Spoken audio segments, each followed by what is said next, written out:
ഞാനിപ്പോ ഈ പോണ എങ്ങോട്ടാണെന്ന് അറിയാമോ? എന്റെ ജീവിതത്തിൽ ഇനി സംഭവിക്കുവോ എന്നറിയ കൂടി ഇല്ലാത്തൊരു കാര്യത്തിനാണ്. കാരണം ഞാൻ ജീവിതത്തിൽ ആദ്യമായി ഒരു ഉദ്ഘാടനം ചെയ്യാൻ പോവുകയാണ് ഗൈസ്. അതും വളരെ അഭിമാനത്തോടു കൂടി നിക്കാൻ പറ്റിയ ഒരിടം. അതായത് എന്റെ അമ്മയുടെ 1986-ലെ 10ാം ക്ലാസ് ബാച്ചിന്റെ 4ാം വർഷത്തെ റീയൂണിയൻ ഉദ്ഘാടനം ചെയ്യാനാണ് ഞാനീ പോണത്. എന്നെ സംബന്ധിച്ചിടത്തോളം അമ്മയുടെ മോളെന്ന നിലയിൽ ഞാൻ ഭയങ്കര ഹാപ്പിയാണ്. അവിടെ ചെന്നപ്പോൾ അമ്മയുടെ കൂട്ടുകാരിയുടെ പാട്ടും ഒക്കെ കേട്ട്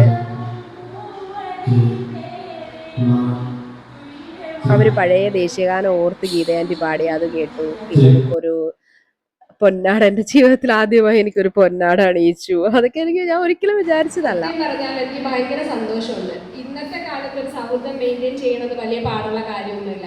എനിക്കുള്ളത് പിന്നെ എല്ലാം എന്റെ ഒരു എന്റെ കുഞ്ഞു വിരൽത്തുമ്പിലുണ്ടെന്ന് പറയണ കത്തിപ്രസംഗം പോലെ ഇന്ന് എന്റെ കയ്യിലുണ്ട് ഞാൻ എന്റെ കൊറേ കൂട്ടുകാരുണ്ട്, എന്തൊക്കെ പ്രിയ പറയണമെന്നൊക്കെ നാട്ടുകാരുണ്ട്. ആലോചിച്ചു. പക്ഷെ അങ്ങനെ അതൊന്നും അത് കുഴപ്പമില്ല, ഇല്ലാതിരുന്ന ഒരു നന്നായിട്ട് കാലത്ത് ചെയ്തു എന്നാണ് എനിക്ക് തോന്നുന്നത്. പഠിച്ചിറങ്ങിയ കാരണം ഞാൻ തന്നെ കുറെ എല്ലാവരും. പ്രാവശ്യം കേട്ടു അപ്പോൾ നോക്കി. എനിക്ക് എന്റെ സാങ്കേതിക വിദ്യ ശബ്ദമൊക്കെ ഭയങ്കരമായിട്ട് ഇഷ്ടമായി.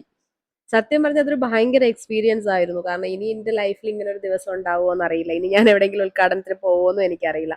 എന്റെ കഴിവ് ശരിക്കും പറഞ്ഞാൽ അവരെ അത് അംഗീകരിച്ചതിൽ എനിക്ക് ഭയങ്കര സന്തോഷം തോന്നി.